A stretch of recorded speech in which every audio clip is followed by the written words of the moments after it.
এই যে উৎসবের নামে এত্তরি মূর্তি বানাইয়া পহেলা বৈশাখের নামে শয়তানি দিয়া, এই চেতনা দিয়া বাংলাদেশের চারুকলার মধ্যে চেতনা বিক্রি হয়। এই চেতনার ট্যাবলেট বিক্রি কইরা এই ভারতের মূর্তির মতো, সনাতন ধর্মাবলম্বীদের মূর্তির মতো বানাইয়া কয় বাঙালি চেতনা। নাউজুবিল্লাহ, বাঙালি চেতনা। চ্যানেলটি সাবস্ক্রাইব করে আমাদের সঙ্গেই থাকুন। হাজার বছরের মুসলিমদের চেতনা হলো মসজিদ, চেতনা হলো মাদ্রাসা, চেতনা হলো কোরআন, চেতনা হলো ঈমান। আমাদের চেতনা মূর্তির চেতনা না, আমাদের চেতনা মূর্তি ভাঙার চেতনা। মুসলমানদের চেতনায় কোনো মূর্তি বানানোর চেতনা নাই। মুসলমানদের নবী সমস্ত মূর্তিকে ভাঙার জন্য পৃথিবীতে এসেছিলেন। আমাদের চেতনার নামে হিন্দুদের চেতনা ডুপ্লিকেট চেতনা দিয়ে দেয়। দেখবেন পয়লা বৈশাখ আসলে নাউজুবিল্লাহ কিছু আসবে চেতনার নামে মূর্তি বানাবে, ওই 10 আইত্যা 12 আইত্যার পরে যে উতুম পেঁচা বানাবে, আরও কতটি বানায় ডাকডোল পিটাইয়া মিছিল করবে, এটার নাম নাকি বাঙালি চেতনা। নাউজুবিল্লাহ, এরা হিন্দু আনি সংস্কৃতি বাংলাদেশে আবির্ভাব ঘটাইতে চায়। 17 বছর এগুলো করে গেছে আওয়ামী লীগ। এগুলো করে কি হয়েছে? 17 বছরে আপনার বাবার মূর্তি, আপনার বাবার সব জায়গায় মূর্তি বানাইলেন বল্টু লাগাইয়া। সেনাবাহিনী, পুলিশ, র্যাব, বিজিবি সবার এই বুকের মধ্যে ছোটো ছোটো বল্টু লাগাইয়া দিয়ে দিলেন। দেখেন নাই আপনারা? দেয় নাই এই বল্টু কি হইল? 17 বছরে যা করলেন 17 মিনিট যাইতে পারে নাই, কল্লা দরিয়া মারছে টান, মূর্তি হয়ে গেছে খান খান। লাভ হয়েছে কোনো? অথচ 1500 বছর আগে একজন লোক পৃথিবীতে আগমন করেছিল। 1500 বছর আগে। এখনো যেই লোক পৃথিবী থেকে চলে গেছেন 1500 বছর আগে, যার কোনো ছবি নাই, সারা পৃথিবীতে একটা মূর্তি নাই, ভাস্কর্য নাই, সারা পৃথিবীতে কোনো টাকার মধ্যে ছবি নাই, অফিস আদালতে ছবি নাই, পৃথিবীর কোথাও ছবি নাই, কিন্তু সেই লোকটাকে নিয়ে একবার কেউ কটূক্তি করলে, রাজা হোক, মন্ত্রী মিনিস্টার হোক, পৃথিবীর সবচেয়ে বড় ক্ষমতাসীন লোক হোক, এই পৃথিবীতে ওই লোককে নিয়ে একটা কথা বললে 150-200 কোটি মুসলমান একত্রে চিৎকার দিয়ে উঠে পৃথিবীর সমস্ত ক্ষমতাসীনদের তখতে তাউস নড়ে যায়। একটা ছবির দরকার হয় নাই।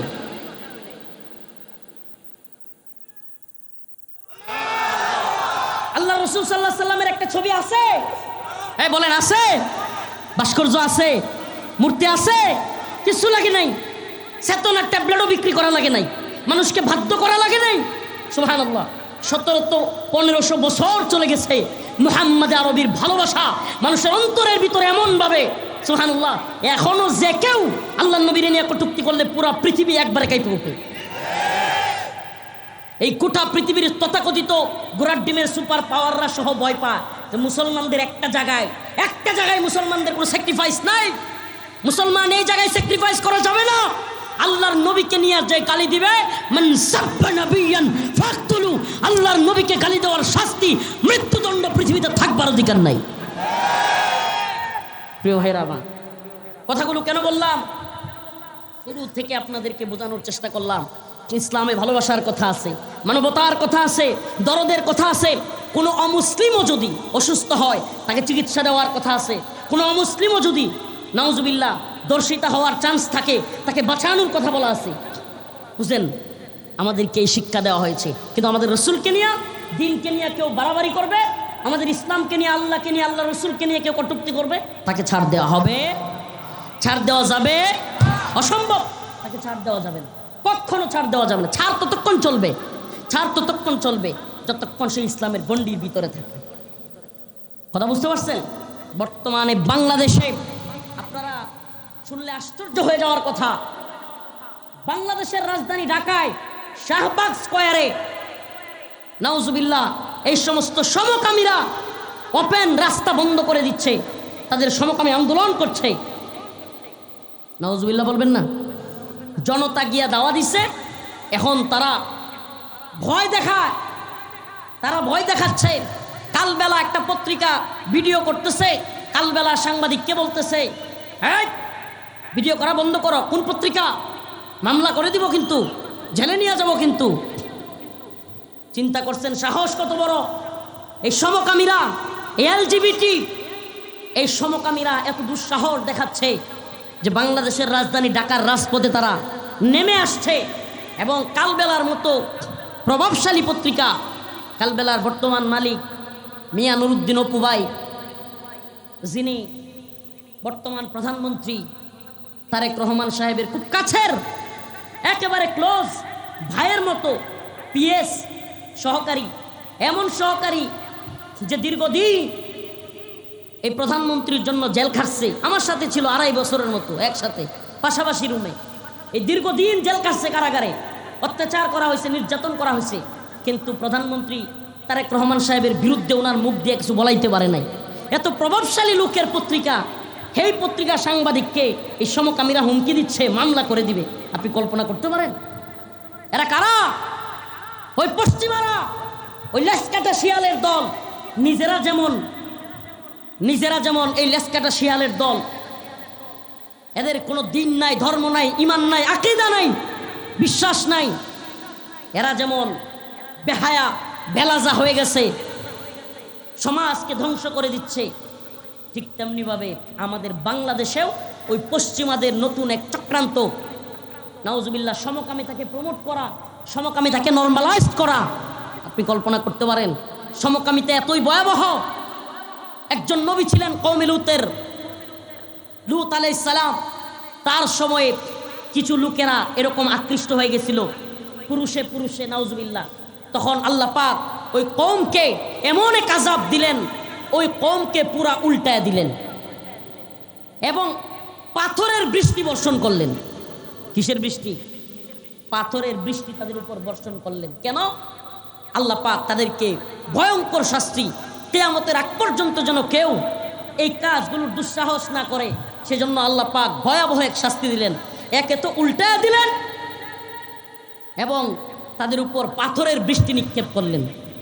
আমাকে বলেন প্রিয় ভাইরা আমার, এই শাহজালাল মুজাররাদে ইয়ামিনীর ভূমিতেও পাথরের বৃষ্টি হোক আমরা চাই। আল্লাহর পক্ষ থেকে এরকম ভয়ঙ্কর শাস্তি হোক আমরা চাই। সমকামী অধিকারের নামে, এলজিবিটির নামে নারীতে নারীতে, পুরুষে পুরুষে বিয়ে, নাউজুবিল্লাহ, এই ভয়ঙ্কর ষড়যন্ত্র বাংলাদেশে চলছে। এই রাজশাহীর পুঠিয়া এলাকায় এই কথাগুলো কেন বলছি এজন্য যে ইউটিউবারদের মাধ্যমে এই কথাগুলো অনেকের কাছে যাবে। আমরা একবারে সাবধান করে দিতে চাই। আমরা নরম, আমরা দরদের কথা বলি, আমরা ভালোবাসার কথা বলি, সমাজের মধ্যে মানবতার কথা বলি, কল্যাণের কথা বলি, মানুষে মানুষে মিলেমিশে থাকবার কথা বলি, কিন্তু সাবধান, কিছু কিছু বিষয়ে আমরা কিন্তু নরম থাকব না।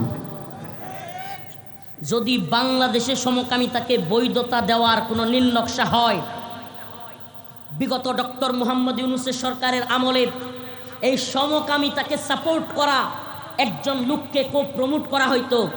ডক্টর মোহাম্মদ ইউনূস খুব কাছাকাছি তাকে রাখতো। এই লোকটার নাম হলো জুনায়েদ সাকি। বর্তমান সরকারও দেখলাম তাকে খুব কাছে রাখতেছে। এই লোকটাকে মন্ত্রী করা হয়েছে। আমরা বলতে চাই, দেখুন, আমরা আপনাদের সাথে কোনো ঝামেলা হোক, ইসলামপন্থীদের সাথে সরকারের কোনো সমস্যা তৈরি হোক, এটা আমরা চাই না। আপনারা আমাদের সাথে কারাগারে ছিলেন, অনেক নির্যাতন নিপীড়নের সাক্ষী আপনারা আমাদের সাথে। অতএব আমরা কখনোই চাই না সরকারের সাথে উলামায়ে কেরামের কোনো ঝামেলা হোক। কিন্তু আপনাদেরকে সতর্ক করে দেই, যদি বাংলাদেশে কোনো পশ্চিমা এজেন্ডা বাস্তবায়নের নীল নকশা করা হয়, এই জুনায়েদ সাকিরা কিংবা বামপন্থীরা যদি এই সমকামিতার বিয়ের নামে ছেলে ছেলে, মেয়ে মেয়ে, ট্রান্সজেন্ডার কিংবা আরও যে সমস্ত ফাহেসা অশ্লীলতা আছে, এগুলো যদি বাংলাদেশে মুসলিমদের শাহজালাল মুজাররাদে আমিনীর এই ভূমিতে প্রমোট করবার দুঃসাহস করা হয়, আমরা কিন্তু তার বিরুদ্ধে দাঁত ভাঙা জবাব দেব। মব মব বইলা চিল্লাইয়া তখন কিন্তু রেহাই পাবেন না। সবাইকে মব মব বইলা চিল্লাইয়া থামায় রাখতে পারবেন না। এজন্য বলি, সমকামীদেরকে দ্রুত শাস্তির আওতায় আনুন, সমকামীদেরকে শাস্তির আওতায় আনুন। এরা কিভাবে ওপেন মামলার ভয় দেখায়, ওপেন রাস্তায় কিভাবে আন্দোলন করতে পারে, এদেরকে থামান। বাংলাদেশের আলেম ওলামাদেরকে, এদেশের তাওহীদবাদী প্রজন্মকে কোনোভাবেই আমরা চাই না রাস্তায় নামিয়ে একটা বিশৃঙ্খল পরিস্থিতি তৈরি হোক, এটা আমরা কোনোভাবেই আশা করি না। কিন্তু আমরা এটাও আশা করি না যে আমাদের এই বাংলাদেশে এই মসজিদ মাদ্রাসার ওলিয়া উলিয়ার বাংলাদেশে, পীর মাশায়েখের বাংলাদেশে, মুসলমানদের এই দেশে সমকামীর প্রমোটকারীরা, নাউজুবিল্লাহ, আপনি চিন্তা করতে পারেন, নাউজুবিল্লাহ, মানে ছেলেতে ছেলেতে মেয়েতে মেয়েতে নাম দিছে এলজিবিটি, সমকামী, তারা অধিকার চায় তাদের, নাউজুবিল্লাহ। আমি তো বলি এদের অধিকার একটা আছে, সবগুলো শয়তানরে একটা দ্বীপের মধ্যে ছাইরা দেন, এরা বংশও বাড়াইতে পারবো না, ছেলে ছেলে একসাথে যাই করুক বাচ্চা তো আর হইব না, এরা বংশও বাড়াইতে পারবো না, সবগুলো মইরা ওখানে খানাসগুলো শেষ হয়ে যাবে। কি কন? ওই একটা দ্বীপের মধ্যে নিয়ে ছাইরা দেন, খানাসগুলো সব একত্র হইয়া বংশ বিস্তার করতে পারবো না, সবগুলো ধ্বংস হয়ে যাবে। সাম্প্রতিক এই ভিডিওগুলো আমাদের চোখে পড়তেছে, খুব সতর্ক থাকতে হবে মুসলমান। এদের গুড়া খুবই মজবুত, এদের গুড়ায় আছে ওই ডোনাল্ড ট্রাম্প, এদের গুড়ায় আছে নেতানিয়াহু, এদের গুড়ায় আছে মোদি। কয়েকদিন আগে পত্রিকার নিউজে দেখলাম মোদি নাকি এমপি মন্ত্রী বানাইতো, নাউজুবিল্লাহ, মানে মা বোন আছে শুনলে কেমন শোনা যাবে, নিউজ এটা বানোয়াট কোনো কথা না, মহিলাদেরকে এমপি মন্ত্রী বানাইতো তার সাথে থাকলে, আর গভীরে বলতে পারতেছি না, তার সাথে প্রথমে থাকতে হইতো তারপরে এমপি মন্ত্রী বানাইতো। আমাদের আপারে নিয়ে আমরা যথেষ্ট কষ্টের মধ্যে আছি, চিন্তার মধ্যে আছি, এই নিউজ দেখার পর থেকে টেনশনে আছি আমরা। জাতির পিতার মেয়ে, আমাদের তো জাতির বোন, কি কন, বুবুরে আল্লাহ হেফাজত করুক, বলে না আমিন। প্রিয় ভাইরা আমার, বন্ধুগণ আমার, যারা শয়তান, যারা এফস্টিন ফাইলে যাদের নাম আছে, যারা খারাপ কাজ কইরা ছোট ছোট বাচ্চাদেরকে জবাই কইরা তারপরে হত্যা কইরা স্যুপ বানায় খায়া ফেলে, এদের কাছে কি পৃথিবী নিরাপদ? এদের কাছে পৃথিবী নিরাপদ? এদের কাছে পৃথিবী নিরাপদ না। এই ট্রাম্পের কাছে, নেতানিয়াহুর কাছে, মোদির কাছে পৃথিবী নিরাপদ। আল্লাহ এবং তার রাসূলের অনুসারী যারা, মুসলমান যারা, ঈমান যাদের মধ্যে আছে, পৃথিবী তাদের কাছেই নিরাপদ, অমুসলিমরাও তাদের কাছে নিরাপদ। মুসলমানদের কাছে অমুসলিমরাও কি, আর কাফেরদের কাছে ওদের ধর্মের লোকেরাই নিরাপদ না।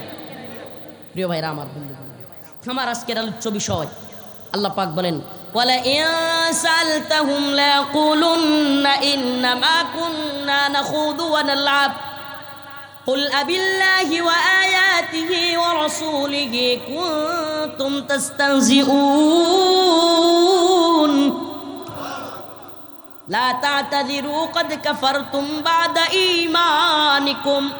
আল্লাহ রাব্বুল আলামিন বলেন, যদি তাদেরকে প্রশ্ন করা হয়, জিজ্ঞাসা করা হয়, লা ইয়াকুলুন্না ইন্নামা কুন্না নাখুদু ওয়া নালআব, তারা বলবে খেলার চলে দুষ্টামি কইরা আমরা এগুলো করছি।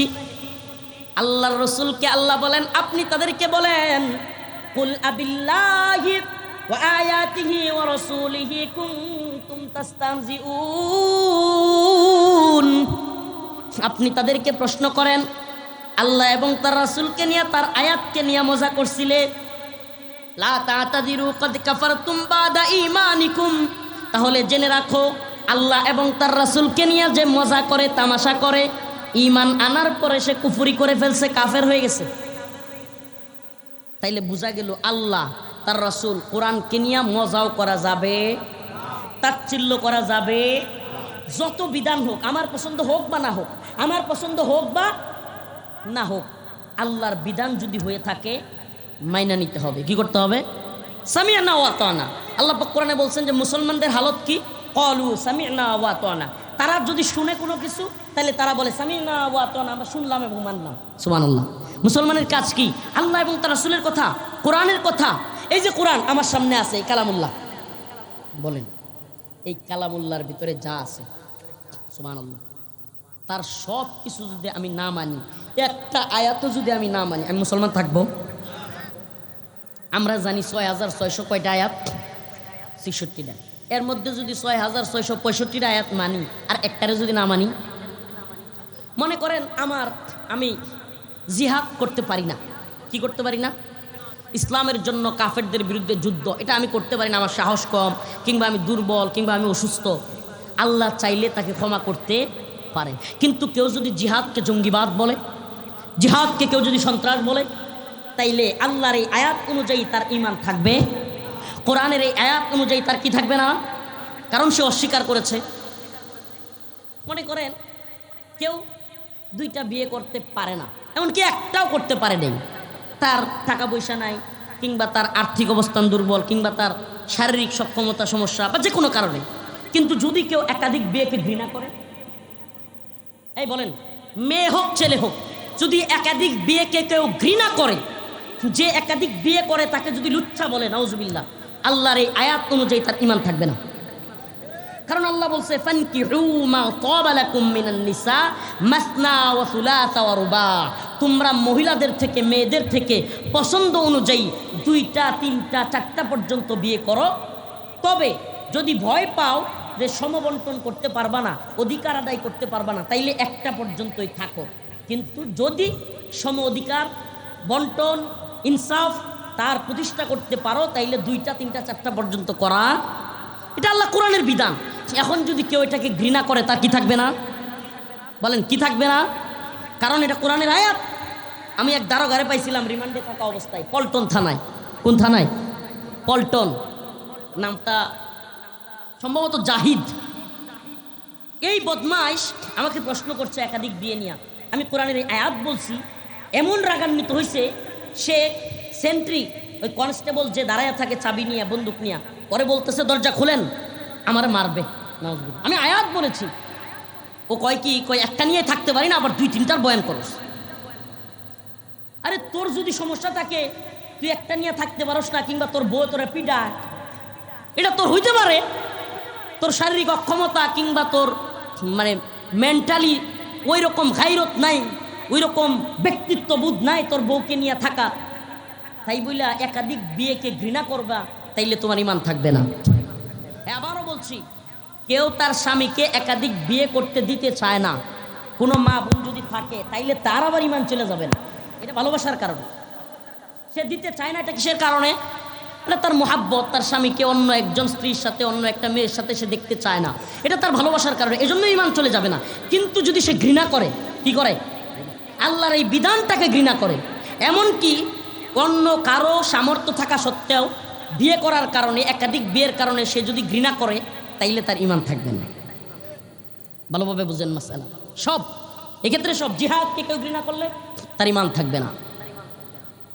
কোরআনের কোনো বিধানকে যদি কেউ ঘৃণা করে, বুঝেন কোনো ব্যক্তি কোনো কারণে শয়তানের ধোঁকায় কিংবা যে কোনো কারণে নামাজ পড়তে পারে নাই, তারা কি আমরা কাফের বলতে পারবো? কিন্তু যদি নামাজকে সে ঘৃণা করে, কোনো ব্যক্তি রোজা রাখতে পারে না বা রাখে না, তাকে কাফের বলা যাবে? কিন্তু যদি সে বলে যে গরিবরা রোজা রাখবো, যাগর ঘরে ভাত নাই, নাউজুবিল্লাহ, তার ঈমান থাকবে? রোজাকে অস্বীকার করলে ঈমান থাকবে না। বিধানকে অস্বীকার করলে ঈমান থাকে। বিধান মানতে না পারলে, পালন করতে না পারলে, আল্লাহর কাছে মাফ চাইলে আল্লাহ মাফ করতে পারেন। কিন্তু কোনো বিধানকে অস্বীকার করলে, দেখেন আমাদের সমাজের মধ্যে বিয়েকে কঠিন করা হয়েছে, জিনাকে সহজ করা হয়েছে। নাউজুবিল্লাহ, আমাদের সমাজে এখন বিয়ে কঠিন, খুব কঠিন। হায়রে ছেলে লেখাপড়া করতে করতে করতে করতে পড়তে পড়তে কতটি পাস যে দিছে, প্রাইমারি পাস, যে PSC pass, JSC pass, SSC pass, HSC pass, তারপরে দিছে হইলো ইন্টার, এরপরে আরও এইচএসসি আর ইন্টার তো এরপরে হইলো মাস্টার্স, এরপরে বিসিএস, আরও কত কিছু দেয়।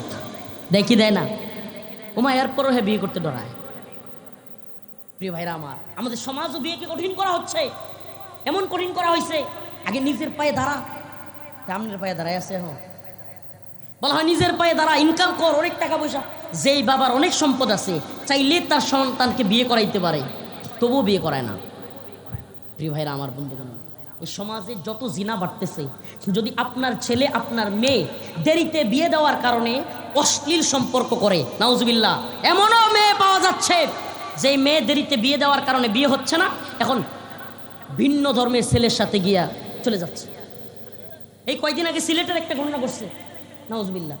তো এটার দায়ভার অবশ্যই ওই বাবা মারও আছে, যারা সময় মতো তার মেয়েকে বিয়ে দেয় নাই, সময় মতো ছেলেকে বিয়ে করায় নাই, অশ্লীলতা বেহায়াপনার সুযোগ করে দিয়েছে।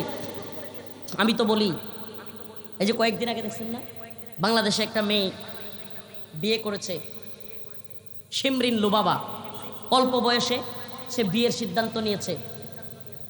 এখন চিৎকার চেঁচামেচি শুরু হয়ে গেছে গা বাংলাদেশের কিছু মিডিয়া, কিছু নাস্তিক, তথাকথিত কিছু সুশীল, এরা চিৎকার চেঁচামেচি শুরু করছে, বাম পাড়া একেবারে আগুন জ্বলে গেছে।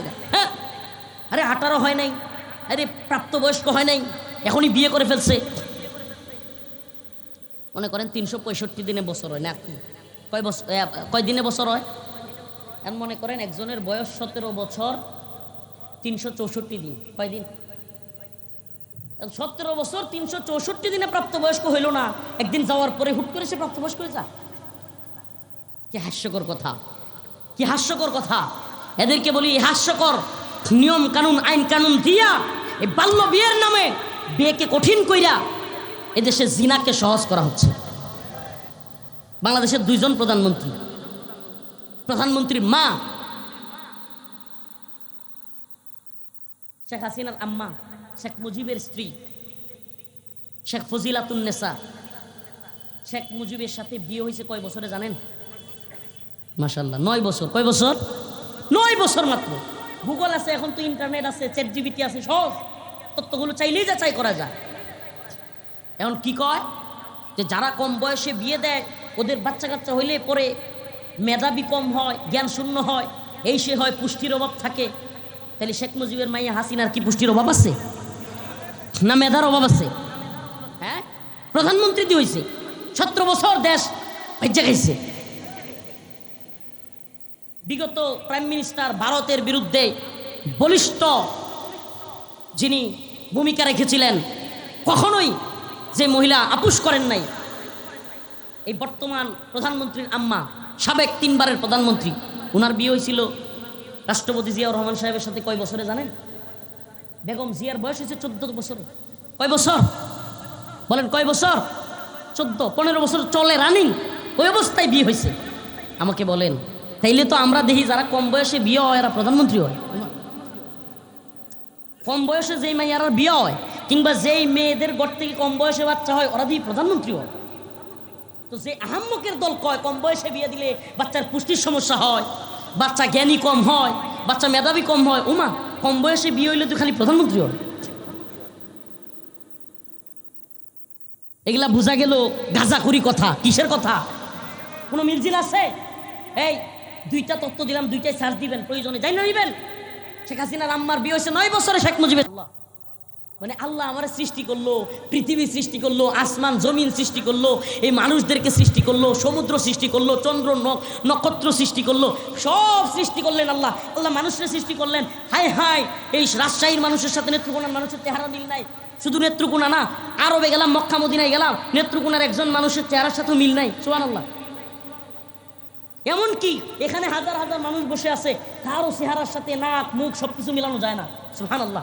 এত বড় কারিগর যিনি গোটা পৃথিবী সৃষ্টি করলেন, এই মানুষকে সৃষ্টি করলেন, উনি জানলেন না ওনার সৃষ্টির বিয়ে কবে দেওয়া লাগবে? হাসিনা জানলো? হ্যাঁ, কথা বলেন প্রিয় ভাইরা আমার, কষ্ট নিবেন না, কষ্ট নিবেন না। জিনাকে সহজ করার নীল নকশা। আজকে সিমরিন লোবাবাদেরকে বিয়ে দেওয়া যাবে না, এই সেরিউ সালাক আছে। এমন করে আমরা বিয়ে করি নাই, বাগদান করেছি। যেমনি বুঝছে যে আইনের পেরাই পড়ে যাবে, আইনি সমস্যায় পড়ে যাবে দেশের ভিতরে, এমন করে বাগদান করছি। ওমা বিয়ে কইরা জামাইয়ের লগে থাকলে সমস্যা, কিন্তু এখন জামাইয়ের লগে ঘুরলেও এক বিছানায় থাকলেও সমস্যা নাই। আরে কি হাস্যকর আইন! মন্ডা চাই শয়তানি আইন লাগতে পারে, শয়তানি আইনের চিন্তা করতে পারেন। মানে একটা মেয়ে 18-র আগে জামাইরে নিয়ে বিয়ে করে থাকতে পারবে না, বিয়ে সারা জামাই নিয়ে ঘুরতে পারবে, একসাথে ডেটিং করতে পারবে। মানে শয়তানির তো একটা লিমিট থাকা দরকার। শয়তানও মনে হয় দেখে দেখে হাসে যে আমার কি দরকার। শয়তানও মনে হয় কি কয় যে আমার কি দরকার। যারা এই সমস্ত আইন প্রণয়ন করে এরাই তো বড় শয়তান। জিনা বেবিচারকে প্রমোট করা হচ্ছে সমাজের মধ্যে। একাধিক বিয়ে যারা করে তাদেরকে নাউজুবিল্লাহ খারাপ ভাবে প্রমোট করা হচ্ছে। আর যারা একটা বউ তো 5টার লগে ডেটিং মারে এরা বিপদ। সমাজে পরকীয়ার অভাব নেই, পরকীয়ার অভাব নেই। কলিগের সাথে, অফিসের বসের সাথে, বিভিন্ন জায়গায় চলছে দাদারসে পরকীয়া। বউও চাকরি করে, জামাইও চাকরি করে। জামাইয়ে বউরে সময় দেওয়ার সময় নাই, বউ জামাইরে সময় দেওয়ার সময় নাই। এখন কারে সময় দেয়? অফিসে যার সাথে থাকে। নাউজুবিল্লাহ, নাউজুবিল্লাহ। কথাগুলো কেউ মানে কষ্ট নিয়েন না। কেন এমনটা করা হচ্ছে? আমি বলি আমাদের মা বোনদেরকে, কষ্ট নিবেন না। হুজুরের আলোচনায় একাধিক বিয়ের আলোচনা করলে আমার মা বোনেরা কষ্ট পায়, কষ্ট নিবেন না। দেখেন আপনার উপর যদি ইনসাফ করতে না পারে, আপনার সাথে যদি আদল ইনসাফ কায়েম করতে না পারে, আপনার যথাযথ হক আদায় না করতে পারে, তাইলে আমরা বিয়ের কথা বলছি না। কিন্তু যদি আপনার স্বামী আপনার সাথে শারীরিক, অর্থনৈতিক সকল হক আদায় করতে পারে, আমি তো বলি আপনার স্বামীর যৌবনের হেফাজতের জন্য আপনি নিজ ইচ্ছায় বিয়ে করে দিন, নিজের থেকে বিয়ে করে দিন। সুবহানাল্লাহ। শেখ মুস্তাকুন নবী কাসেমি হুজুরের একটা বয়ান শুনতেছিলাম যে এক বিয়ে করে পুরুষ, দুই বিয়ে করে বীর পুরুষ, তিন বিয়ে করে মহাপুরুষ। সুবহানাল্লাহ। তো এটা কি? এই আপনারা কি জানেন খুদ বাংলাদেশে, কোন দেশে? বাংলাদেশে প্রাপ্ত বয়স্ক ছেলের চাইতে প্রাপ্ত বয়স্ক মেয়ে লক্ষ লক্ষ বেশি। এটা আমার বানোয়াট কথা না রে ভাই। প্রাপ্ত বয়স্ক ছেলে মানে তাদের ভাষায় 18+ ছেলে এবং 18+ মেয়ের সংখ্যা লক্ষ লক্ষ মেয়ে বেশি। আমাকে বলেন ওই লক্ষ লক্ষ মেয়ে একজন একজন যদি সবাই বিয়ে করে, কথার কথা সবাই তো আর বিয়ে করেও না, এ সমাজে অনেকগুলো আছে বিয়ে করেই না, যেগুলো মনে করেন মেসি নেইমারের ভক্ত, রোনালদোর ভক্ত, এরা বিয়ে করার দরকার হয় না। কারণ মেসি, নেইমার, রোনালদো ওগুলো দেখা যায় 3টা বাচ্চা হওয়ার পরে সিদ্ধান্ত নেয় তারা বিয়ে করবে কি করবে না। জানেন আপনারা পশ্চিমারা 2-3টা বাচ্চা একসাথে হওয়ার পরে এরপরে সিদ্ধান্ত নেয় কি নেয়, তারা একসাথে বিয়েটা করবে কি করবে না। তো ওদের দলের লোক যারা, এরাও বাংলাদেশে অনেক আছে বিয়ে করে না, নাউজুবিল্লাহ। প্রিয় ভাইরা আমার, বন্ধুগণ আমার, তাইলে আমাকে বলেন যদি একটা একটা বিয়েও সবাই করে, তাইলেও তো লক্ষ লক্ষ মেয়ে কি থাকবে, বিয়ের বাকি থাকবে। এই জন্য তো যৌতুক লাগে, নাউজুবিল্লাহ। আমরা আমাদের মা বোনদের মূল্য কমিয়ে দিচ্ছি। ইসলাম বলছে তুমি তোমার ওয়াইফকে মহারানা দিবা, তুমি তোমার ওয়াইফকে সম্মানের সাথে টাকা দিয়া মোহর কিনা, গহনা কিনা বাড়িতে নিয়ে আসবা। আর এখন আমাদের সমাজে কি বন্ডামি চালু হয়েছে, মেয়েকে বিয়ে দিলে লক্ষ লক্ষ টাকা লাগে, গাড়ি লাগে।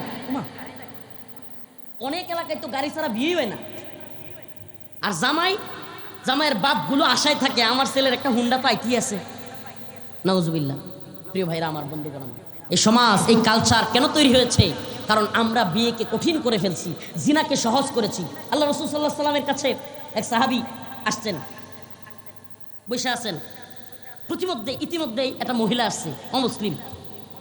সে বলতেছে ইয়া রাসূলুল্লাহ, এই মনোযোগ দিয়ে শুনেন, ইয়া রাসূলুল্লাহ আমারে যদি আপনি বিয়ে করেন আমি মুসলমান হয়ে যাব। সুবহানাল্লাহ বলবেন না। আল্লাহ রাসূল সাল্লাল্লাহু আলাইহি সাল্লামের একাধিক বিয়ে করার এটা ছিল সবচেয়ে বড় কারণ। মহিলারা আয়েশা কি বলতো, ইয়া রাসূলুল্লাহ আমারে বিয়ে করলে আমি কি হয়ে যাব? আল্লাহ রাসূল সাল্লাল্লাহু আলাইহি সাল্লাম মুখ ফিরিয়ে নিলেন। আবার এদিকে আয়েশা বলতেছে ইয়া রাসূলুল্লাহ আমারে বিয়ে করলে আমি মুসলমান হয়ে যাব। আল্লাহ রাসূল মুখ ফিরিয়ে নিলেন। তৃতীয়বার বলার পর ওই পাশে যে সাহাবী বসা ছিল সে বইলা উঠছে, ইয়া রাসূলুল্লাহ মহিলা তো সুন্দরী আছে, আপনি বিয়ে না করলে আমারে বিয়ে দিয়ে দেন। সুবহানাল্লাহ বলবেন না ভাই? এটা হাদিস বলছি, কোনো বানোয়াট কিচ্ছা কাহিনী, গল্প না, একটাও কোনো গল্প বলি নাই, নাউজুবিল্লাহ। আল্লাহ রাসূল বললেন তুমি যে বিয়ে করবা মহরানা আছে, স্বর্ণ আছে? ইয়া রাসূলুল্লাহ আমি তো গরিব মানুষ, স্বর্ণ নাই, রূপা কয় তাও নাই, তাইলে মোহর কি দিবা? কিছু মুদ্রা বা কিছু একটা নিয়ে আসো। ইয়া রাসূলুল্লাহ আমি আরবে সবচেয়ে গরিব, কিচ্ছু নাই। কয় তাইলে তুমি সূরা জানো? সূরা? ইয়া রাসূলুল্লাহ কয়েকটা জানি, 10-12টা বা এরকম কয়েকটা সূরা জানি। আল্লাহ রাসূল ওই মহিলাকে বলল যে তুমি কাফের থেকে মুসলিম হচ্ছ, তুমি তো কোরআন জানো না, সে তোমাকে কোরআনের সূরাগুলো শিখাইয়া দিবে, এটাই তোমাদের বিয়ের মহারানা। দেখছেন বিয়ে কত সহজ ছিল? আমি তো বলি এই জামানায় বিয়ে সহজ করা যায়। ছেলে এবং মেয়ের উভয় পক্ষের গার্ডিয়ানরা যদি চায় এই জামানায়ও বিয়ে সহজ করা যায়। কেমনে? একেবারে সহজ। ইজাব কবুল হবে, মেয়ের পক্ষ রাজি, ছেলে পক্ষ রাজি। 5-7 কেজি খেজুর আনবেন, ছিটাইয়া দিবেন, হ্যাঁ ইজাব কবুল হয়ে যাবে। খেজুর ছিটাইয়া দিবেন, আর ছোট্ট একটা খাসির বাচ্চা, খাসি জবাই করে দিয়া কিছু পোলট্রি মুরগি আইনা কিছু 50 জন 30-40 জন মেহমানকে নিয়ে খাওয়া দাওয়া শেষ। সুবহানাল্লাহ, বিয়েও শেষ। মহারানা দিবেন অল্প, যার অবস্থা অনুযায়ী। যে 1 লাখ দিতে পারে সে 1 লাখ দিবে, যে 50,000 দিতে পারে সে 50,000 দিবে। ওই স্বামীর যে বিয়ে করছে তার অর্থনৈতিক অবস্থার উপর মোহর নির্ধারণ করতে হবে। কত সহজ না? অথচ আমরা কঠিন বানাইছি। 10 লক্ষ মোহর, 15 লক্ষ মোহর, পরে যাইতেই থাকে সময়। এই 1.5 লাখ টাকার জিনিস নিয়ে কয় 3 লাখ টাকা উসল 3 লাখ টাকার জিনিস নিয়ে আসছি, গহনা নিয়ে আসছি, মিথ্যা কয়। এর মধ্যে 3 লাখ টাকা একটু কাইটা দেন, তারপরে হ্যাঁ বউরে কয় মাফ করে দিও, আর দিতাম না। চলছে চলছে। কি দরকার ভাই এই মিথ্যার? কি দরকার এই অশ্লীলতার, এই অযথাই মিথ্যা বলার দরকার আছে? অল্প টাকা মোহর দেন, আপনার স্ত্রীর পূর্ণাঙ্গ মোহর আদায় করেন, আল্লাহ খুশি হবে। কি হবে? আল্লাহ খুশি হবে, আপনাদের সংসারে শান্তি আসবে। প্রিয় ভাইরা আমার, বন্ধুগণ আমার, যে কথাগুলো বললাম কিছু বিচ্ছিন্ন কথাও চলে আসছে, যদিও এগুলো বলার ইচ্ছা ছিল না। কিন্তু ওই যে একটা মেয়ে বিয়ে করছে, শিমরিন লুবাবা, কি নাম?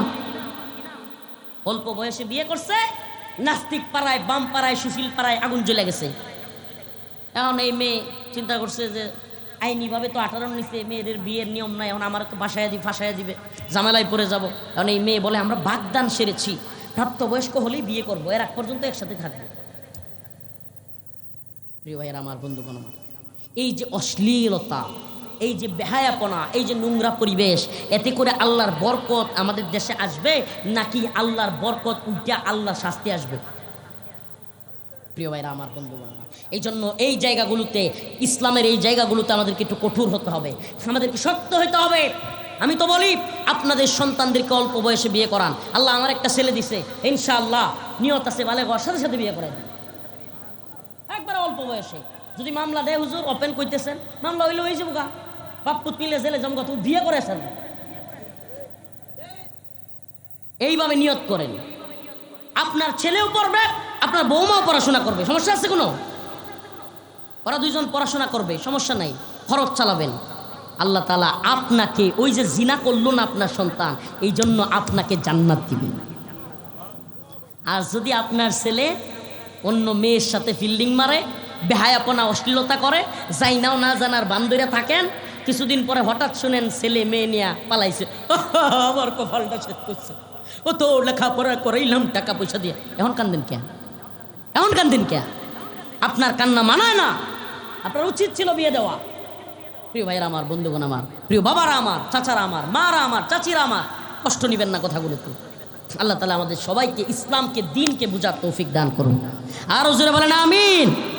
তাইলে যে কয়টা বিষয় নিয়ে কথা বললাম, আল্লাহ এবং তার রাসূলকে নিয়ে যদি কেউ কটূক্তি করে তাকে কোনো ছাড় দেওয়া হবে। সমকামিতা করে, নারীতে নারীতে, পুরুষে পুরুষে যদি কেউ নাউজুবিল্লাহ অবৈধ সম্পর্ক করবার চেষ্টা করে, এই দেশে, এই সমাজে আমরা তাদেরকে কোনো ছাড় দিব? অল্প বয়সে আমাদের মেয়েদেরকে, ছেলেদেরকে দ্রুত, অল্প বয়স মানে কি বালেগ হওয়ার আগে বিয়ে দিতে বলছি না, বালেগা হওয়ার পরে যখন কোনো ছেলে তার যৌন শক্তি আল্লাহ দিয়ে দেন, তার মানে সে পিতা হওয়ার যোগ্যতা আল্লাহ তাকে দিয়ে দিয়েছেন। যখন কোনো মেয়ের জরায়ুর মধ্যে সন্তান নেওয়ার মতো ক্ষমতা দিয়ে দেন, তার মানে আল্লাহ তাকে বিয়ের যোগ্যতা দিয়ে দিয়েছেন। সুবহানাল্লাহ। আল্লাহ পাক আমাদের সবাইকে বুঝার এবং আমল করার তৌফিক দান করুক। মানুষকে আপনি কখনোই, মানুষ ফিতরাতান এমনভাবে আল্লাহ পাক সৃষ্টি করেছেন, মানুষকে আপনি কোনো এক্সাইট দিয়া নিয়ন্ত্রণ করতে পারবেন না। কেমন? শুধু ভালোবাসা দিয়া আপনি আপনার বাচ্চাটাকেও নিয়ন্ত্রণ করতে পারবেন না। মাঝে মাঝে শাসনও লাগে, লাগে কি লাগে না? যেমন আমার মামা আজকে গাড়িতে একটা ঘটনা শোনাইতেছিল যে ওনার বাবু, ওনার বাচ্চা খুব আদর করে সবাই, তো ঠান্ডা লাগছে, জ্বর, ঠান্ডা, এরপরেও সে পানির মধ্যে হাত দিতেছে, পানি উঠাইতেছে, ঠান্ডা পানি। এখন ঠান্ডা পানিতে যদি আরও হাত দেয়, আরও ঠান্ডা পানি উঠায়, তাইলে এই বাচ্চার জ্বর কমবে না বাড়বে? তখন উনি একটু রাগ দেখাইলেন। তো এই রাগ দেখানোর কারণে বাচ্চাটা চিৎকার করে কান্না করে দিল। চাচার একটা মাইক দেন, চাচার একটা মাইক দেন। তো বাচ্চাটা কান্না করে দিল। আমাকে বলেন, যদি বাচ্চাটাকে ওই সময় দমক না দিয়ে পানির মধ্যে ছেড়ে দেওয়া হইতো, তার ঠান্ডা আরো বাড়তো না কমতো? জ্বর কমতো না বাড়তো? তার মানে বোঝা গেল আদরের সাথে সাথে শাসনেরও প্রয়োজন। মানুষকে আল্লাহ পাক সৃষ্টি করেছেন এমনভাবে যে মানুষকে নিয়ন্ত্রণ করতে হলে শুধু ভালোবাসা দেওয়া হয় না, আবার শুধু শাসন দেওয়া হয় না। আমাদের আল্লাহ মাফ করুক, অনেক গার্ডিয়ানরা বেশি বেশি শাসন করে, অনেক উস্তাদরা ছাত্রদেরকে বেশি বেশি শাসন করে, ওই ছাত্রকে আরো নষ্ট করে ফেলে।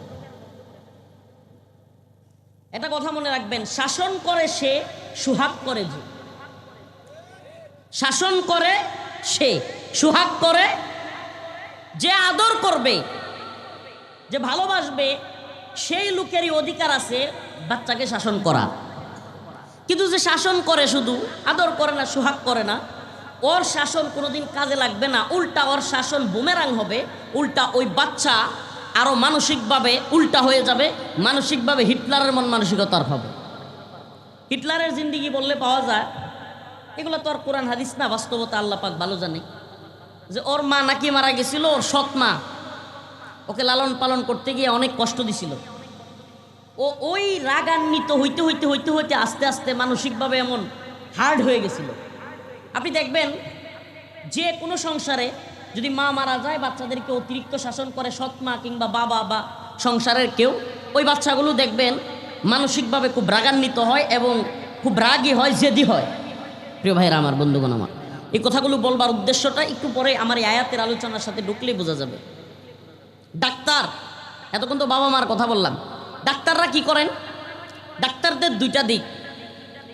একটা দিক, ডাক্তারদেরকে প্রাথমিকভাবে ডাক্তারিতে যখন নেওয়া হয়, তাকে যখন নার্সিং করা হয় বা তাকে যখন কোর্স করে বা তাকে যখন শিক্ষা দেয়, তখন প্রথমেই বলে তুমি রুগীর সাথে গিয়া প্রথমেই সুন্দর করে ব্যবহার করবা। আসসালামু আলাইকুম, কেমন আছেন, মুস্কি হাসি দিবা, আপনার শরীরটা কেমন, ঠিক আছে কিনা, খাওয়া দাওয়া করছেন কিনা। একজন ডাক্তার যখন একজন রুগীকে এভাবে সালাম দেয়, সুন্দর ব্যবহার করে, তখন কিন্তু ওই রুগীর মনটা ভালো হয়ে যায়, ভয় থাকে না। ওই যেই ডাক্তার সালাম দেয়, সুন্দরভাবে কথা বলে ব্যবহার করে, ওই ডাক্তারই কিছুক্ষণ পর যখন শুনে কিংবা যখন ওই পরীক্ষা নিরীক্ষা করে পাওয়া যায় যে তার অপারেশন লাগবে, কি লাগবে, অপারেশন লাগবে, তখন সেই ডাক্তারই ছুরি কাছি নিয়ে অপারেশন থিয়েটারে গিয়া ওই ডাক্তার ছুরি কাছি নিয়ে তাকে অপারেশন থিয়েটারে নিয়ে অপারেশন করে কি করে না? সুবহানাল্লাহ। এই দুনিয়াবি উদাহরণগুলো কেন বললাম জানেন? আল্লাহ পাক এমনভাবেই এই দুনিয়া, এই তাম পৃথিবী সৃষ্টি করেছেন এবং এই সিস্টেমকে আল্লাহ পাক এমনভাবে তৈরি করে রাখছেন যে এখানে দুইটা জিনিসই লাগবে। এই জন্য প্রিয় ভাইরা আমার, বন্ধুগণ আমার, আল্লাহ রব্বুল আলামিন রহমান রহিম যেমন বলেছেন, দয়ার সাগর বলেছেন, আদরের কথা, ভালোবাসার কথা যেমন বলেছেন, শাসনের কথাও বলেছেন, জান্নাতের কথা যেমন বলেছেন, জাহান্নামের কথাও বলেছেন। ইসলামের মধ্যে উদারতা শিক্ষা দেওয়া হয়, মানবতার শিক্ষা দেওয়া হয়, ভালোবাসার শিক্ষা দেওয়া হয়। ঠিক তেমনিভাবে যদি কেউ আল্লাহ এবং তার রাসূলকে নিয়ে কটূক্তি করে, আল্লাহ এবং তার রাসূলকে নিয়ে, দ্বীনকে নিয়ে, ইসলামকে আঘাত করে কেউ কথা বলে, সেখানেও ভালোবেসে দরদ দিয়া মায়া দিয়া কথা বলবার কথা বলেন নাই। আল্লাহ রব্বুল আলামিন সেই জায়গায় সুস্পষ্টভাবে বলে দিয়েছেন, ওয়ালা ইন সাআলতাহুম লা ইয়াকুলুন্না ইন্নামা কুন্না নাখুযু ওয়া নালআব ওয়ালা ইন সাআলতাহুম লা ইয়াকুলুন্না ইন্নামা কুন্না নাখুযু ওয়া নালআব কুল আবিল্লাহি ওয়া আয়াতিহি ওয়া রাসূলিহি কুনতুম তাস্তাহজিউন।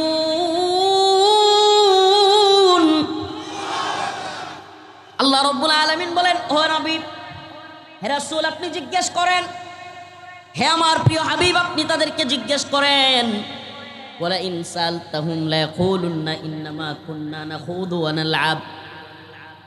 একটু আজকের আয়াতের আলোচ্য বিষয় বুঝবার জন্য একটা ঘটনা বলি। তাবুক যুদ্ধের সময় এক মজমার ভিতরে কোরআনের আলোচনা হচ্ছে। কি হচ্ছে? কোরআনের আলোচনা হচ্ছে। এমন সময় এক লোক বলতেছে, এই কোরআন পাঠকারীরা কতই না মিথ্যুক, নাউজুবিল্লাহ। এক লোক বলতেছে, কোরআন তিলাওয়াত যারা করে এরা মিথ্যুক, এরা পেটুক, এরা যুদ্ধের মধ্যে ভীতু কাপুরুষ, নাউজুবিল্লাহ। এক সাহাবী তার ওই কথা শুনে ফেললেন। ওই সাহাবী ওই লোককে বলল, তুমি হচ্ছ মুনাফিক। যারা কোরআন তিলাওয়াত করে তাদেরকে পেটুক বলেছো, যারা কোরআন তিলাওয়াত করে তাদেরকে মিথ্যুক বলেছো, যারা কোরআন তিলাওয়াত করে তাদেরকে ভীতু বলেছো, কাপুরুষ বলেছো, তুমি হলা মুনাফিক। আমি আল্লাহর রসুলের কাছে তোমার নামে বিচার দিব, তোমার কথা বলে দিব। সুবহানাল্লাহি ওয়া বিহামদিহি। আল্লাহ রসুল সাল্লাল্লাহু আলাইহি ওয়াসাল্লামের কাছে ওই সাহাবী গেলেন। যাওয়ার সাথে সাথেই কোরআনের আয়াত নাজিল হয়ে গেল। সুবহানাল্লাহ বলবেন না? যাওয়ার সাথে সাথে কোরআনের আয়াত নাজিল হয়ে গেল। কোরআনের আয়াত আল্লাহ রাসূল তিলাওয়াত করতে লাগলেন। ওয়ালা ইন সাআলতাহুম লা ইয়াকুলুন্না ইন্নামা কুন্না নাখুযু ওয়া নালআব কুল আবিল্লাহি ওয়া আয়াতিহি ওয়া রাসূলিহি কুনতুম তাস্তাহজিউন। আল্লাহর রাসূল সাল্লাল্লাহু আলাইহি ওয়াসাল্লামকে আল্লাহ পাক জানায়া দিলেন এই মুনাফিকের ব্যাপারে। ও আসছে, আসার সাথে সাথে আল্লাহ রাসূল তিলাওয়াত করতেছেন কি, যে আপনি যদি তাদেরকে জিজ্ঞেস করেন, আল্লাহ রাসূলকে আল্লাহ বলতেছে যে আপনি তাকে জিজ্ঞেস করেন যে তুমি কেন আল্লাহ এবং তার রাসূলকে নিয়ে কটূক্তি করলা, সে বলবে লা ইয়াকুলুন্না ইন্নামা কুন্না নাখুযু ওয়া নালআব। না না, আমি তো কটূক্তি করছিলাম না, আমি তো ঠাট্টা মশকারি করছিলাম না, আমি জাস্ট একটু আনন্দ করছিলাম, জাস্ট একটু কৌতূহলবশত মজা করতেছিলাম। নাউজুবিল্লাহ। আমাদের সমাজেও এমন অসংখ্য লোক আছে কিনা যারা কিনা দিন নিয়ে, আলেম ওলামাদেরকে নিয়ে উল্টাপাল্টা কথা বলে, কিন্তু আপনি যখন যায় ধরবেন, এলাকাবাসী সবাই মিলে ধরবে, তখন না না আমি তো দুষ্টামি করতেছিলাম। বলে কি বলে না? প্রিয় ভাইরা আমার, বন্ধুগণ আমার, আল্লাহ তাআলা বলতেছেন ওয়ালা ইন সাআলতাহুম লা ইয়াকুলুন্না ইন্নামা কুন্না নাখুযু ওয়া নালআব। আপনি যদি তাদেরকে জিজ্ঞেস করেন, আপনি যদি তাদেরকে বলেন যে তোমরা কি কুল আবিল্লাহি ওয়া আয়াতিহি ওয়া রাসূলিহি কুনতুম তাস্তাহজিউন, যে আল্লাহ, তার কোরআন, তার রাসূলকে নিয়ে মজা করতেছিলা। নাউজুবিল্লাহ। আল্লাহ নিজে বলতেছেন, সে আপনি যদি তারে জিজ্ঞেস করেন তুমি এত ভয়ঙ্কর কথা কেন বললা, কোরআন তিলাওয়াতকারীকে মৃত্যুক বললা, কোরআন পাঠকারীকে ভীতু বললা, কোরআন পাঠকারীকে তুমি পেটুক বললা, এগুলো তুমি কেন বললা? আপনি যদি তাকে জিজ্ঞেস করেন, সে বলবে কুল আবিল্লাহি, সে বলবে ইয়া ইন্নামা কুন্না নাখুযু ওয়া নালআব, আমি তো মজা করতেছিলাম। আল্লাহর রাসূলকে আল্লাহ বললেন, হে রাসূল আপনি বলেন কুল আবিল্লাহ ওয়া আয়াতিহি ওয়া রাসূলিহি কুনতুম তাস্তাহজিউন, তুমি কি আল্লাহ এবং তার রাসূলকে নিয়ে কটূক্তি করছিলে? লা তা'তাযিরু ক্বাদ কাফারতুম বা'দা ঈমানিকুম, লা তা'তাযিরু ক্বাদ কাফারতুম বা'দা ঈমানিকুম। কোনো উযর আপত্তি দেখাবে না, কোনো উযর আপত্তি গ্রান্টেড তোমার গ্রহণ করা হবে না। ক্বাদ কাফারতুম বা'দা ঈমানিকুম, তুমি ঈমান আনার পর কুফরি করেছো। চিন্তা করছেন? আল্লাহ বলছে তোমার কোনো উযর আল্লাহকে নিয়া, তার রাসূলকে নিয়া, কোরআন নিয়া, দিন নিয়া টিটকারি করার পর, মজা করবার পর কোনো উযর আপত্তি গ্রহণ করা হবে না। তুমি ঈমান আনার পর কুফরি করে ফেলছো। তাইলে আমরা এই কিছুক্ষণের আলোচনায় একটা জিনিস ক্লিয়ার হলাম যে আল্লাহ পাক যেমন দরদি, আল্লাহ পাক যেমন জান্নাতের কথা বলেন, আল্লাহ তাআলা যেমন আশার কথা বলেন, আল্লাহ পাক যেমন মানুষকে সুখ শান্তির কথা বলেন, আল্লাহ তাআলা যেমন আমাদেরকে ভালোবাসার কথা বলেন, তেমনিভাবে আল্লাহ পাক অপরাধের কারণে বান্দার প্রতি গরম হন। আমি কি আমার কথা বুঝাইতে পারতেছি না? আপনারা কি আমার কথা শুনতেছেন? আল্লাহ পাক গরম হন। সুবহানাল্লাহি ওয়া বিহামদিহি। আপনারা মক্কা বিজয়ের কথা শুনেছেন কিনা? আল্লাহ রাসূল সাল্লাল্লাহু আলাইহি সাল্লাম মক্কা বিজয় করলেন।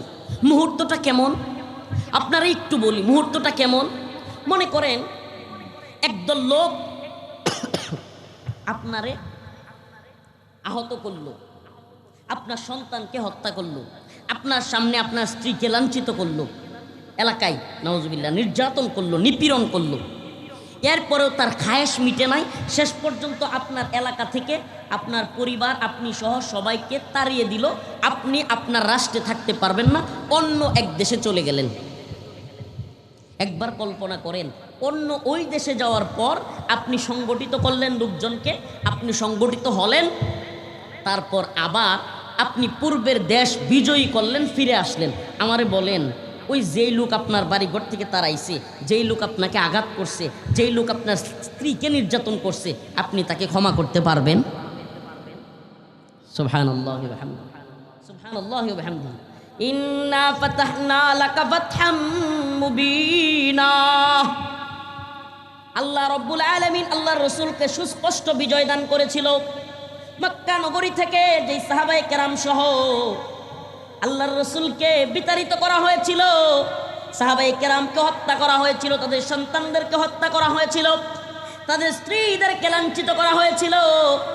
আল্লাহর রসুল মক্কা থেকে মদিনায় হিজরত করে তার নিজের ভূমি থেকে বিতাড়িত হয়ে ওই দেশে গেলেন।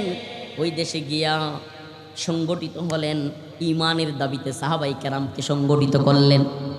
আবার যখন সংগঠিত হইয়া একত্রিত হইয়া মক্কা বিজয় করলেন, আল্লাহ রব্বুল আলামিন কেমন রসুল পাঠাইলেন, সুবহানাল্লাহ।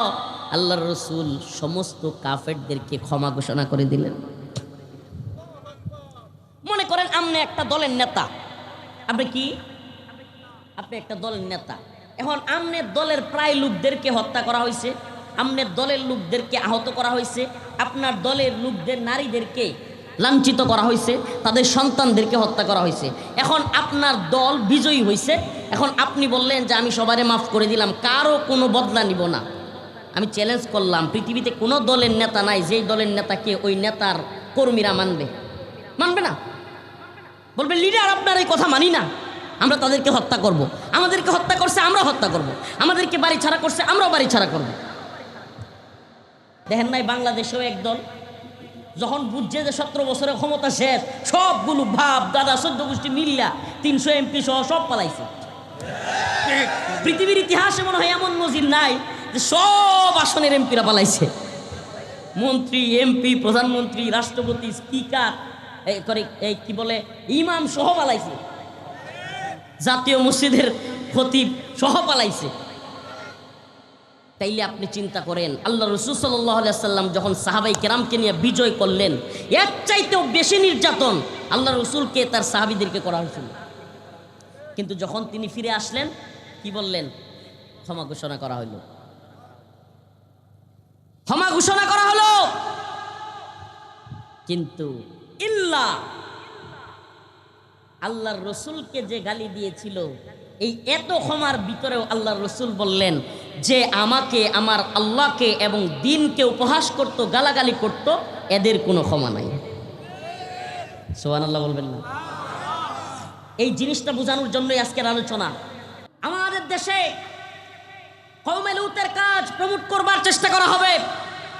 মানবাধিকার কমিশনের আড়ালে বাংলাদেশে সমকামিতাকে প্রমোট করবার চেষ্টা করা হবে। নাউজুবিল্লাহ। বাক স্বাধীনতার কথা বলে বাংলাদেশে আল্লাহ এবং তার রাসূলকে নিয়ে, ইসলামকে নিয়ে কটূক্তির মত প্রকাশের স্বাধীনতা দেওয়া হবে। আর আমাদেরকে বলা হবে নরম থাকার জন্য। এই জন্য আপনাদের কাছে মুসলমান এই ঘটনাগুলো তুলে ধরলাম। আল্লাহ রাসূল সাল্লাল্লাহু আলাইহি ওয়াসাল্লামকে আল্লাহ বলেছেন, লা তা'তাদিরু কাদ কাফারতুম বা'দা ঈমানিকুম। আপনি বলেন, আল্লাহ এবং তার রাসূলকে নিয়ে, দ্বীনকে নিয়ে, কোরআনকে নিয়ে যদি কেউ কটূক্তি করে, লা তা'তাদিরু, তার কোনো উযর পেশ করা, তার কোনো উযর, আপত্তি, তার কোনো বক্তব্য গ্রহণ করা হবে না। কাদ কাফারতুম বা'দা ঈমানিকুম, সে ঈমান আনার পর কুফরি করেছে, কাফের হয়ে গেছে। আল্লাহ রাসূলের জামানায় এক কাফের, নাম হইল কাব বিন আশরাফ, ইয়াহুদীদের বড় নেতা, দুর্গের মধ্যে থাকতো। কিসের মধ্যে? আগে প্রাচীনকালে দুর্গ ছিল, এখন তো আর দুর্গ নাই। এখন বড় বড় নেতাদের বাড়ি আছে কিছু দুর্গের মতো, সব দিকে দেয়াল দেয়া, মানে মানুষ ঢুকতে পারবে না। প্রাচীনকালে দুর্গ ছিল, সব দিকে বাউন্ডারি দেয়া থাকতো, বাউন্ডারির মধ্যে অস্ত্র সহ লোকেরা থাকতো। ওই দুর্গের ভিতরে প্রাচীনকালের নেতারা থাকতো। ইহুদিদের নেতার নাম ছিল কাব বিন আশরাফ। কি নাম ছিল? এই ঘটনা একটু শেষ করে নেই। মক্কা বিজয়ের পরে আল্লাহ রাসূল সাল্লাল্লাহু আলাইহি সাল্লাম সবাইকে ক্ষমা করেছিলেন, কিন্তু যারা আল্লাহ রাসূলকে গালি দিত, যারা আল্লাহর নবীকে কটূক্তি করত, আল্লাহর রাসূল বললেন এদের কোনো ক্ষমা নাই, এদের সবাইকে হত্যা করো। সুবহানাল্লাহ। এখন কিছু লোক দেখবেন বলবে, হুজুর আপনারা যে এইসব কথা বলেন, কথা বলেন, বয়ান করেন, আল্লাহ রাসূলকে জীবনে কাউরে মারতে বলছে? নাউজুবিল্লাহ। এগুলা মিথ্যা কথা। এগুলা কি? দ্বীনের প্রয়োজনে মরতেও হবে, দ্বীনের প্রয়োজনে, ইসলামের প্রয়োজনে মারতেও হবে। ও বা আমারে মারবে, আমি খালি সিনা টান করে দিব, আমারে মারো, ইসলাম মানে শান্তি, ভাই আসো তোমাকে জড়াইয়া ধরি, এটার নাম ইসলাম। আল্লাহ রাসূল সাল্লাল্লাহু আলাইহি ওয়াসাল্লাম করেন নাই? সাহাবায়ে কেরাম করেন নাই? আরে শুধু করে নাই এমন না মিয়া, আল্লাহর নবীর একজন সাহাবী এমন নাই যে করে নাই। সুবহানাল্লাহ। আজ পর্যন্ত এই ঘটনা শুনছেন? আল্লাহর নবীর একজন সাহাবীও বাকি নাই যিনি মুজাহিদ ছিলেন না, সবাই হাফেজ ছিলেন না, সবাই কারি ছিলেন না, সবাই মুহাদ্দিস ছিলেন না, সবাই শাইখুল হাদিস ছিলেন না, কিন্তু আল্লাহর নবীর একজন সাহাবী ওমন দেখাইতে পারবেন না যিনি করেন না। সুবহানাল্লাহ বলবেন না? অতএব আমাদের রাসূল সাল্লাল্লাহু আলাইহি সাল্লাম, আমাদের সাহাবাই কেরাম মসজিদের মিম্বর দেখে না, আমরাও মিম্বর রাখি। মিম্বর কি ঘর? আমাদের মিম্বর হলো ওই যে মাইক রাখার লেগে। আর মিম্বর করাই হয়েছিল মসজিদের সামনের যে ফাঁকা জায়গা, এখানে সমস্ত মুসল্লিরা নামাজ পড়তো, অস্ত্র রাখতো। সুবহানাল্লাহ বলবেন না? কি রাখতো? আমার নিরাপত্তার জন্য আমি যদি অস্ত্র না রাখি, আগামীকালকে যদি আমেরিকার মতো ভারত আমাদের উপর আক্রমণ করে, কি দিয়া প্রতিরোধ করব? বলেন না, কি দিয়া প্রতিরোধ করব? ৭১-এর চেতনা দিয়া, হ্যাঁ, চেতনার ট্যাবলেট বিক্রি করিয়া, বাঙালি চেতনা দিয়া। মুহাম্মদ বিন মাসলামা একটা মজলিস হচ্ছে, সুবহানাল্লাহ। আল্লাহ রসুল বললেন যে এদের কোনো ক্ষমা নাই। এর মধ্যে একজনের নাম হলো কাব বিন আশরাফ। একজনের নাম কি? আচ্ছা, কাব বিন আশরাফের ঘটনার আগে আরেকটু ছোট্ট একটা ঘটনা বলি। আল্লাহ রসুল সবাইকে ক্ষমা ঘোষণা করলেন। আল্লাহ রসুল সাহাবীদের বললেন যে যারা আমাকে এবং আল্লাহকে গালি দিছে, আল্লাহ এবং তার রসুলকে গালি দিছে, এদের ক্ষমা নাই, এদেরকে যেখানে পাবা হত্যা করবা। পারলে পৃথিবীর কোনো ইসলামিক স্কলার একথা মিথ্যা প্রতিপন্ন করুক, আল্লাহ রসুল বলেছেন যে আল্লাহ এবং তার রসুলকে গালি দিয়েছে তাকে ক্ষমা করবা না। এমনকি কাবার গিলাপ ধরেছিল একজন। কাবার গিলাপ কোথায়? ইবনে কতল। নাম কি? ইবনে কতল নামে এক মুশরিক মালউন আল্লাহর রসুলকে কটূক্তি করত। ও গিয়া ভয়ে কাবার গিলাপ ধরে রাখছে। কাবা শরীফের আশপাশে হেরেমের ভিতরে মুসলমানরা কাউকে কি করে না, মারে না, এই ডরে যে ওখানে গিয়ে ধরে রাখছে। সাহাবায়ে কেরাম বললেন, ইয়া রাসূলুল্লাহ, ইবনে কতল তো ভয়ে গিয়া কাবার গিলাপ ধরে রাখছে, এখন কি করব? আল্লাহ রসুল বললেন, ও যদি কাবার গিলাপও ধরে রাখে, ওরে হত্যা করো, ও রসুলকে গালি দিয়েছে। সুবহানাল্লাহ বলবেন না?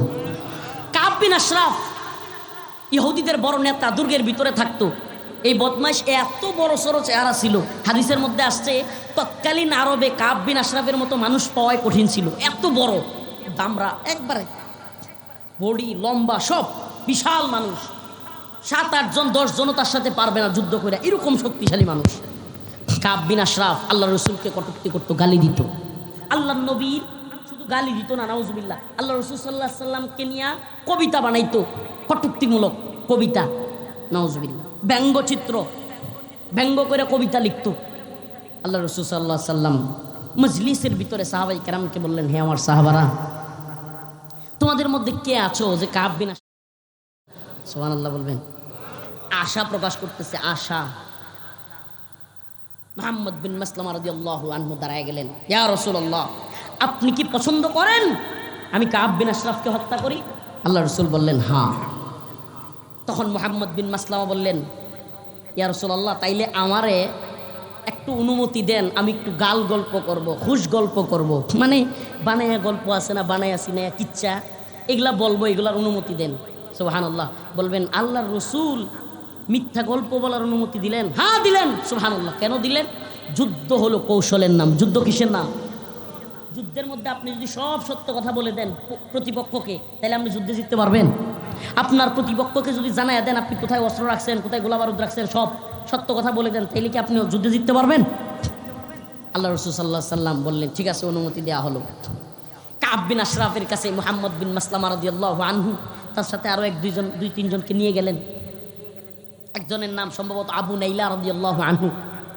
ওনারা গেলেন, গিয়া কাব বিন আশরাফকে বললেন, কাব, আর বলিও না, মুহাম্মদরে নিয়ে খুব পেরার মধ্যে আছি, ঝামেলার মধ্যে আছি। কয় কি হইছে? কয় আর বলিও না, জাকাত দিতে দিতে মুহাম্মদরে আমরা শেষ হয়ে যাচ্ছি। নাউজুবিল্লাহ। মানে ওই যে আল্লাহ রসুলরে বলছিল যে অনুমতি নিয়ে আসছে, বলতেছে যে মুহাম্মদরে জাকাত দিতে দিতে একটা, মানে আমরা তো গরিব হয়ে যাচ্ছি। কাব খুশি হয়ে গেল। কাব বলতেছে, কি আগেই বলছিলাম না মুহাম্মদের সাথে থাইকো না, এখন দেখছো? তখন কাব বিন আশরাফকে মুহাম্মদ বিন মাসলামা রাদিয়াল্লাহু আনহু বললেন, ঠিক আছে, তাইলে আমাদেরকে কিছু কর্জে হাসানা দেও, হাওলাত কিছু দেও, আমাদের ঘরে খাদ্য নাই, কিছু খাবার জিনিস দাও, খাবার সামগ্রী দাও। ওই সময়ে বন্ধকের রীতি ছিল, আপনি কারো কাছ থেকে হাওলাত নিলে ওই সময় বন্ধক রাখতো, কোনো জিনিস বন্ধক রাখা লাগতো। হাদিসের কথা বলছি, কোনো নিজস্ব কিচ্ছা কাহিনী নয়। কাব বিন আশরাফ বলল, তাইলে তুমি তোমার বউকে বন্ধক দাও। নাউজুবিল্লাহ। খাবার নিতে পারবা, কিন্তু তোমার বউরে বন্ধক দেও। কাব বিন আশরাফ তো আগেই বললাম বিশাল বড় দেহের মানুষ ছিল। মুহাম্মদ বিন মাসলামা রাদিয়াল্লাহু আনহু বললেন, ওই মিয়া, তুমি যে লম্বা মানুষ, তোমার যে শরীর, তোমার কাছে বউ বন্ধক দেওয়া যাবে না, অন্য কিছু বলো। কয় তোমার বাচ্চাদেরকে বন্ধক দাও। কয় না, সেটাও না। তখন মুহাম্মদ বিন মাসলামা বললেন, তরবারিগুলো, তৎকালীন সময়ে তরবারির খুব মূল্য ছিল, ডাল তলোয়ারের খুব মূল্যায়ন ছিল। মুহাম্মদ বিন মাসলামা বললেন, ঠিক আছে, ডাল তলোয়ারগুলো বন্ধক রাখলাম। কাব বিন আশরাফের কাছে, এই বাঁশিওয়ালা কে, এত বাঁশি বাজায়? কাব বিন আশরাফের কাছে মুহাম্মদ বিন মাসলামা রাদিয়াল্লাহু আনহু তরবারিগুলো, ডালগুলো জমা রাখলেন।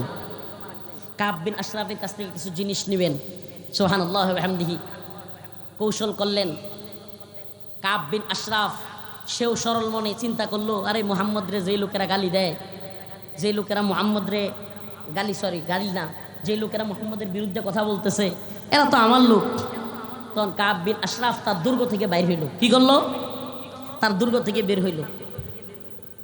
আল্লাহ রসুলের ওই সাহাবী মুহাম্মদ বিন মাসলামা রাদিয়াল্লাহু আনহু, হাদিসের মধ্যে আসছে, কাব বিন আশরাফকে একটু পাম দিলেন। পাম বাংলা ভাষায় সবাই বুঝে, এখন তো পাম খুব চলতেছে বাজারে, মানে পাম দিয়াই দুনিয়া চলতেছে বর্তমানে।